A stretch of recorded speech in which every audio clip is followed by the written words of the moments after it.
From Anshe Sfard Beth El Emeth Congregation, it's time to take 10 Minutes for Torah with Rabbi Joel Finkelstein.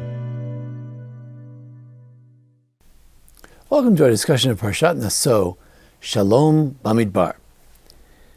I'd like to dedicate today's session to the memory of Andrew Siegel's parents, Yosef Menachem ben Yosef Menachem Hachoen, and Yuta bas Chana, and also his siblings, Eliyahu ben Yosef Menachem Hacohen, Moshe ben Yosef Menachem Hacohen, Menashe ben Yosef Menachem Hacohen, and Mordechai ben Yosef Menachem Hacohen, most of whom were perished in the Holocaust.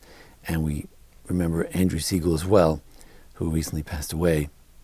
We wish he's a Chram Baruch, may the memories be a blessing. I'd like to show that this book of Bamidbar, although in the end it becomes the book of strife, the book of the spies and the book of Korach and rebellions and all kinds of problems, complaining, mitonanim, in next week's parsha. But it begins as Shalom Bamidbar, peace in the desert. What do I mean? The whole idea of the encampments, which we read about the previous parsha, Bamidbar, was that everything would be Shalom v'mishor, everything would be so peaceful. These would be camped over here, those would be encamped over there. These would surround the Mishkan. They'd have the Mishkan, the tabernacle in the center, and all the different the flags of different tribes around them. Everything was to be very orderly. The parsha this week begins with one of the families of Levi, and there were three families, Gershon, Kehat, and Merari, and again, each one had their own job, and that makes for a peaceful home. This one does the dishes, this one does the cooking. It makes for peace. Everyone knows their role differentiation. The parsha then continues. What else leads to strife? Well, people steal from each other. People take things wrongfully, and then they may swear that they didn't do it, and then they really did do it. So they have to make restitution. They have to pay back. Even sometimes they have to add a little fine to it as well.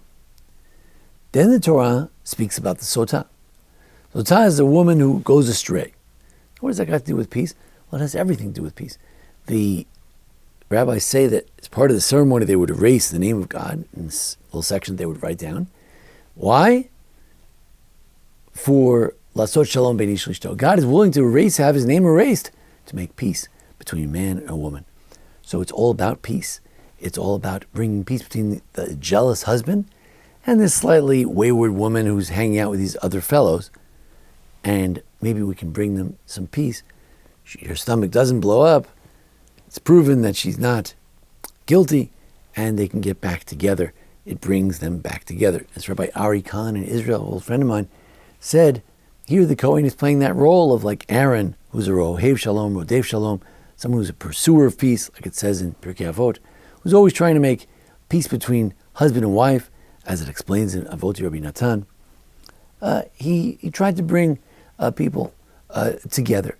We say Siftei Kohen Mishudat, right? One of the roles of the Kohen is to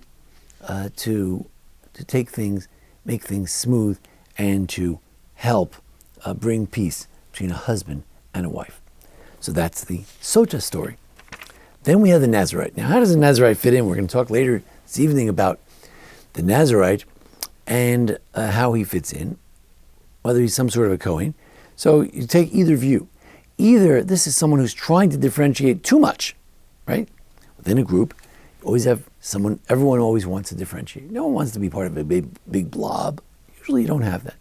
Usually one wants to be a little smarter, one wants to be a better athlete, one wants to be better with this realm of life, business, that. And to show that each one is different, because we're unique in our souls. We want to show a differentiation. So if you say that the Nazirite is bad, he differentiates too much. He says, well, I'm like a high priest. I don't never go to funerals. I don't drink any wine ever. And he vows to go beyond the Torah laws. He is ruining some of the peace. So we circumscribe what a Nazirite is, and we say, look, it's for a limited time, then you bring the sacrifices, we atone for it. Smooth things out. Or if you say that it's a positive thing, It's the idea that within our society, you know how we can have peace? We don't have to have extremism or big fights. Okay, look, there's a special role if you want to take a greater role as a more holy, pious person. You can do that, but there's a rule. They're called Nazarite rules. If you want to be a Nazarite or a monk of some sort, this is how to do it, not any more, not any less. And that way we allow for differentiation within a certain order. Because this book is very much about peace and about order, law and order, keeping people. Now, if you wondered whether peace is really a major theme here, surely the Birkat Kohanim, which is the centerpiece of the Parsha, clearly the main thing is Shalom.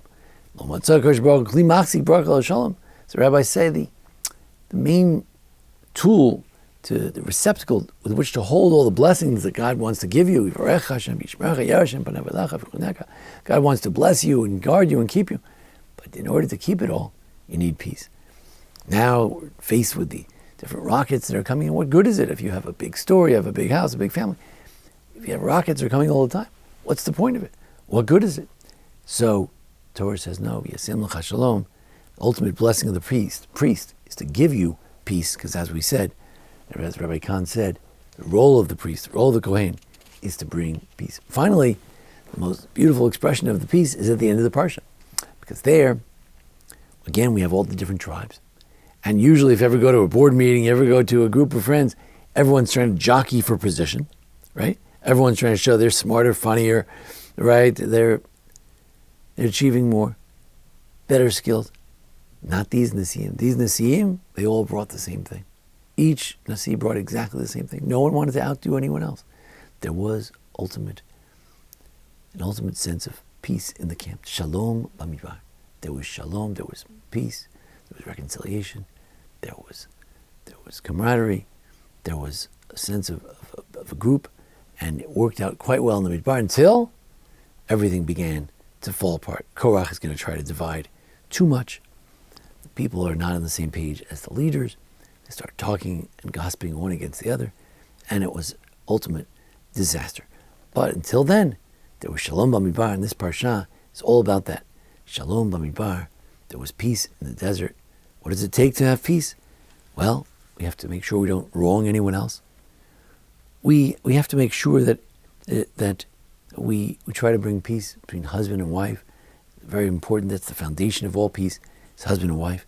We have to make sure that we don't try to outdo each other too much, being Nazarite or something else, out from somebody else, to outdo everyone else. Try to maintain humility, modesty, and ultimately we need to embrace that blessing of peace, and when we're with other people, to try, if possible. On one hand, we can differentiate sometimes to be a bit of a Nazarite. On the other hand, there are times we have to sublimate ourselves to fit in and to bring peace, so that this human need to differentiate won't turn out to be something that becomes a matter of contention and a matter of a Korach type of thing, where each one is trying to rule over the others and ultimately leading toward destruction. So, we thank you for joining us here today for our discussion of Shalom Bamidbar. Thanks also to Jason Lefkowitz, our producer. Thank you. This has been 10 Minutes for Torah with Rabbi Joel Finkelstein. To learn more, visit asb.org.